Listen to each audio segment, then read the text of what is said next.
Hello everyone, I am Mrs. Sarika Thakur and I will be teaching you science for 8th standard. Okay, so we are going to start with the first lesson, living world and classification of microbes, means microorganism. Now here we have some revision for the 7th standard, that in 7th standard you have studied many things that living organism adapted according to the geographic region. Then they have different methods of food ingestion, defense. म्हणजे काय, living organism जशा जशा परिस्थितीत राहतो त्या परिस्थितीप्रमाणे तो स्वतःला बदलवून घेतो. That is nothing but adaptation. Okay, changes occur in the organism according to the surrounding प्रमाणे सगळे ऑर्गॅनिझम स्वतःला बदलवून घेतात. That is called as the adaptation. Okay, so due to this adaptation they can survive. जर adaptation बदल घडवून आणले नाही स्वतःमध्ये तर ते सर्वाईव्ह नाही करू शकत, जगू नाही शकत. सर्वाईव्ह म्हणजे जगणे. So adaptation is very necessary for the survival of the living organism. Okay, now see, if we observe this whole world, in this whole world there are 87 million species of living organism. Living ऑर्गॅनिझमच्या species म्हणजे जाती किती सापडतात आपल्याला? 87 million. म्हणजे plants आहे, animals आहे, micro organisms आहेत. And these living organism live on the land and in the sea. जमिनीवर राहतात, पाण्यात राहतात. ओके, आणि याच्यामध्ये कोण कोण येतात? ॲनिमल्स येतात, प्लांट्स येतात आणि मायक्रो ऑर्गॅनिझम येतात. Now if we want to study these 87 million of species, it is very very difficult to study them at the same time. So we have to study them by creating a groups. हे जर organism, एवढे organism आपल्याला study करायचे असतील तर हे खूप अवघड आहे. मग त्यांच्यासाठी आपण काय करू? त्यांना छोट्या छोट्या ग्रुपमध्ये डिव्हाइड करू. म्हणजे ॲनिमलचा ग्रुप वेगळा, प्लांटचा वेगळा, मायक्रो ऑर्गॅनिझमचा वेगळा. ॲनिमलमध्ये पुन्हा जमिनीवर राहणारे, पाण्यात राहणारे, आकाशात उडणारे. So there are many criteria. Okay, by which we can divide the animals into sub groups also. खूप क्रायटेरिया आहे, त्याच्यावरून आपण ॲनिमल्सचे परत सबग्रुप करू शकतो, प्लांट्सचे परत सबग्रुप्स करू शकतो, मायक्रो ऑर्गॅनिझमचे परत सबग्रुप्स करू शकतो. To study the organism properly we have to keep them in a different group. So keeping the organisms into the groups and subgroups for their study, that is nothing but the classification. ॲनिमल्सला वेगवेगळ्या, प्लांट्सला आणि micro ऑर्गॅनिझमला वेगवेगळ्या ग्रुपमध्ये ठेवून त्यांचा काय करायचा? Study करायचा. That is nothing but classification. The process of dividing the living organism into groups and subgroups and studying them, that is nothing but the classification. मग आता हे क्लासिफिकेशनचा अभ्यास खूप साऱ्या सायंटिस्टने केलेला आहे. त्यातलं सगळ्यात महत्त्वाचं नाव आहे कार्ल लिनियस. कार्ल लिनियस यांनी पहिल्यांदा क्लासिफिकेशन केलं होतं. आणि he divided the whole world into two groups, Vegetabilia and Animalia. म्हणजे त्यांनी एक रँडम क्लासिफिकेशन केलं होतं की सगळे ॲनिमल्सला ॲनिमलिया ग्रुपमध्ये टाकलं आणि सगळे जे प्लांट्स होते त्यांना व्हेजिटाबिलिया ग्रुपमध्ये टाकलं. ओके, हे होते कार्ल लिनियस. नंतर आले अर्नेस्ट हॅकल. नेक्स्ट सायंटिस्ट होते अर्नेस्ट हॅकल. त्यांनी प्लांट आणि ॲनिमल ह्यांनी सांगितलेले तसेच ठेवले, अजून एक ग्रुप टाकला त्याच्यामध्ये, प्रोटिस्टा. म्हणून त्यांनी 3 किंगडम सांगितले. यांना किंगडम म्हणतात बेसिकली. ॲनिमल्स, प्लांट, प्रोटिस्टा, याच्यामध्ये वेगवेगळे ऑर्गॅनिझम आपण ठेवणार आहे. मग हे Ernst Haeckel give the 3 kingdoms for the classification, plants and animals, आणि अजून एक नवीन टाकला, प्रोटिस्टा. प्रोटिस्टामध्ये युनिसेल्युलर ऑर्गॅनिझम येतात सम टाईप. त्यातलं एक्झाम्पल तुम्हाला अमिबा माहिती आहे. ओके, नंतर पुढचे जे सायंटिस्ट आले, Chatton. He also created 2 groups. त्यांनी 2 ग्रुप केले. त्यांनी केले प्रोकॅरियोटिक, युकॅरियोटिक. प्रोकॅरियोटिक, युकॅरियोटिक हे काय प्लांट ॲनिमल असे ग्रुप नाही. प्रोकॅरियोटिक आणि युकॅरियोटिक हे सेलवरून बनवलेले ग्रुप्स आहेत. If the cell is very very less developed, our body is made up of cells, plants are made up of cells. If these cells are very very very very less developed, खूप कमी develop झालेली sale आहे तर त्या सेलला म्हणतात प्रोकॅरियोटिक. and if the cell is properly developed then it is called as the eukaryotic. मग काही bacteria असतात त्यांची सेल खूप कमी डेव्हलप झालेली असते, जसं आपण बघतो virus. Okay, corona virus, it is also prokaryotic because cell is very very less developed. But there are some eukaryotics which cell is properly develop. जर आपल्या बॉडीचे सेल घेतल्या तर चांगल्या व्यवस्थित डेव्हलप झालेले आहेत, त्यात सगळे भाग आहे.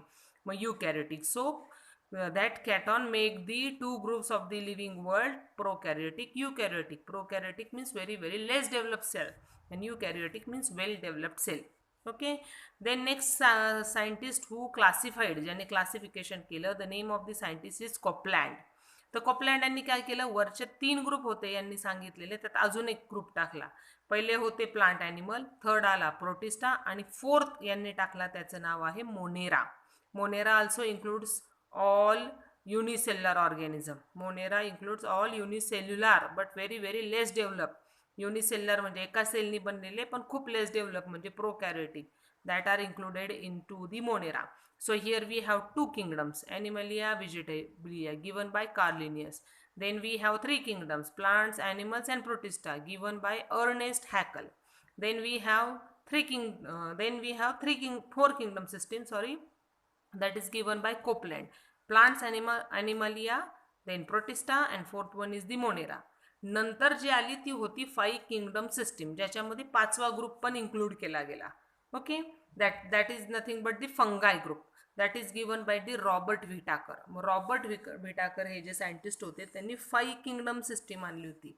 त्याच्यात त्यांनी एक अजून किंगडम इन्क्लूड केला, that is the fungi or the fungus group. So there are total 5 kingdoms जे आपल्याला स्टडी करायचे आहेत इथं 8th स्टँडर्डमध्ये, 9th मध्ये आणि 10th मध्ये आपल्याला ह्याचंच डिटेल एक्सप्लेनेशन आहे पुढे. Okay, plant kingdom, animal kingdom.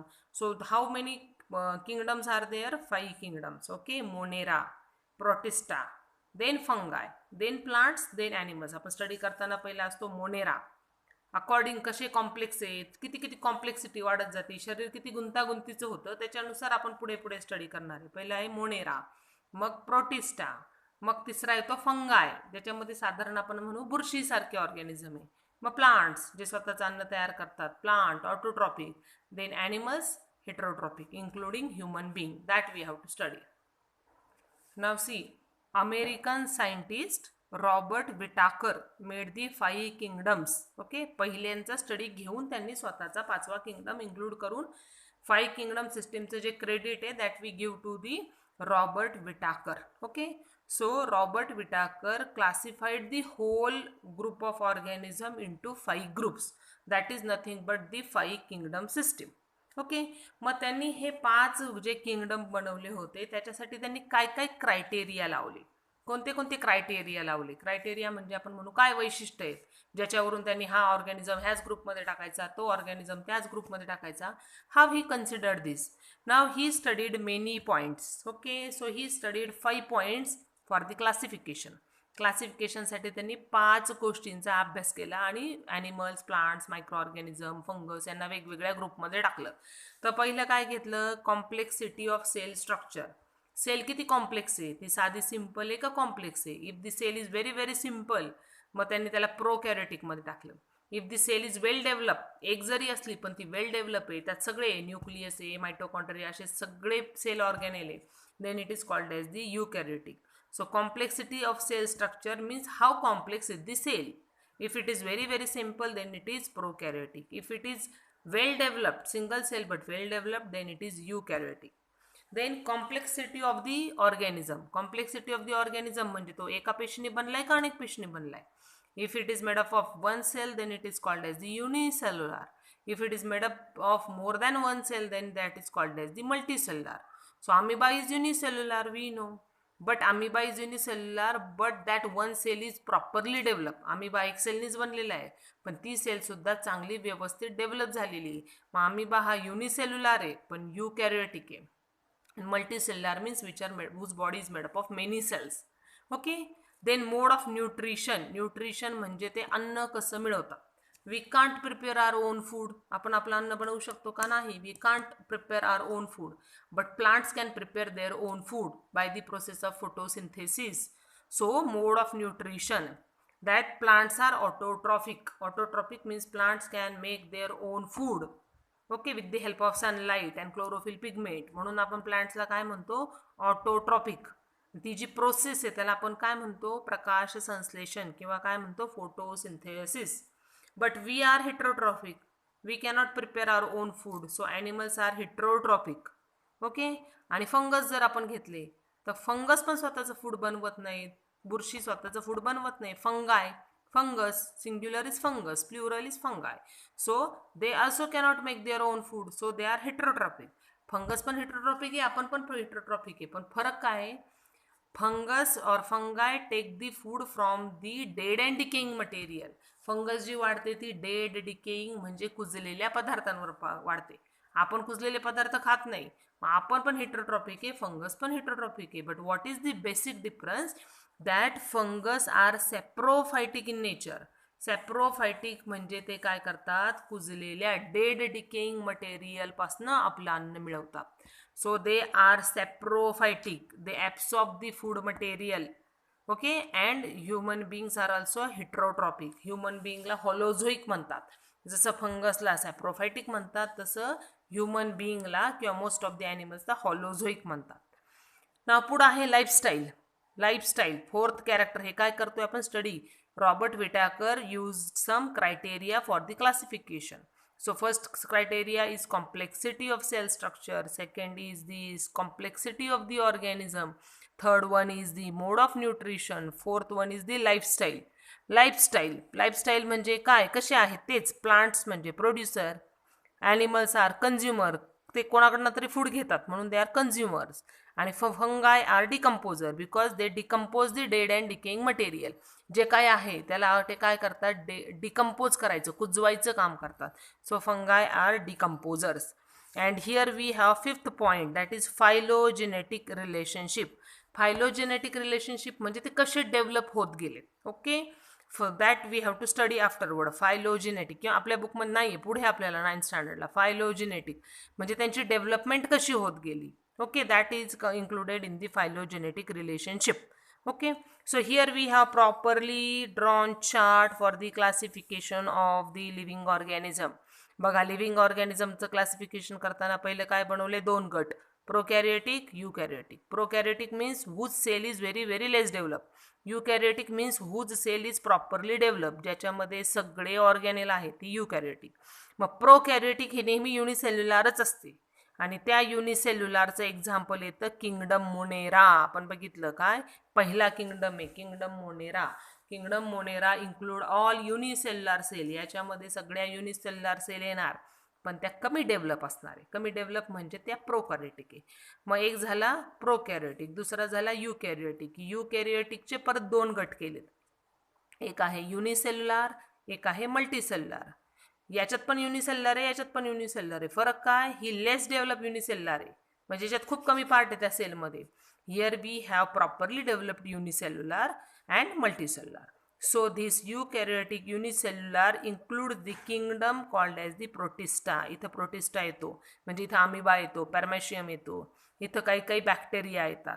Okay, then multicellular. Eukaryotic is divided into unicellular, एका सेलनी बनलेले, मल्टीसेल्युलर खूप साऱ्या सेलनी बनलेले. मग ह्या मल्टीसेल्युलरचे आपल्याला 3 गट दिलेले. एक आहे किंगडम फंगाय, एक आहे किंगडम प्लांटी, एक आहे किंगडम ॲनिमालिया. यातले हे जे पहिले 2 आहे यांची जर आपण सेल बघितली तर त्या सेलच्या भोवती सेल वॉल असते. या दोन्ही नाही, याला नाही आहे cell wall. So here cell wall is present. Here also cell wall is present, but animal cell does not have cell wall. जर सेलचं आपण चित्र बघितलं, डायग्राम बघितली, तर यांच्या सेल भोवती 2 आवरण आहेत, यांच्या सेल भोवती एकच आवरण आहे. So that extra one membrane is called as the cell wall, which is present in the fungi and plantae, but that cell wall is absent in the animalia. Now this fungus, they cannot prepare their own food. बुरशी स्वतःचं अन्न बनवते का? नाही. They cannot do the process of photosynthesis. Why? Because they don't have chlorophyll pigment. त्यांच्यात chlorophyll pigment नाही, so they cannot make their own food. They cannot do the process of the photosynthesis. So they are called as the heterotroph. म्हणून तर त्यांना आपण heterotroph म्हटले. It has cell wall. It has cell wall. It cannot prepare own food, but plants can prepare their own food. यांच्यामध्ये परत फरक काय झाला? सिमिलॅरिटी काय झाली? दोघांना सेल वॉल आहे. डिफरन्स काय झाला? It cannot prepare its own food. स्वतःचं अन्न बनवू शकत नाही. It can prepare its own food. Okay, but both have cell wall. Animalia is completely different. Animalia अजून वेगळा आहे का? त्याला सेल वॉलच नाही आहे. And animalia kingdom is also heterotrophic. तो स्वतःचं अन्न बनवू शकत नाही. So it is heterotrophic. So here this is the classification of the living organism into 5 groups. So Robert Whittaker made the 5 kingdom system, in which we have 5 kingdom: Monera, Protista, fungi, Plantae, Animalia, that we have to study. Plantae kingdom we have to study in the 9th standard. आपल्याला 9वी मध्ये Plantae kingdom. Animalia kingdom in detail we have to study in 10th standard. Now we have to just study the Monera, Protista and fungi. Okay. Is your homework that you have to draw this chart in your notebook. You have to make one notebook for the science and you have to draw this chart and you have to send it to me. You have my number in the group. Okay, Thakur ma'am. So you have to draw this chart in your science notebook and you have to send it on my personal number, or you can send in the group. तुम्ही group मध्ये send करू शकता. Okay, so that is your homework. What? Draw the chart of the 5 kingdom system of classification. Okay, bye bye.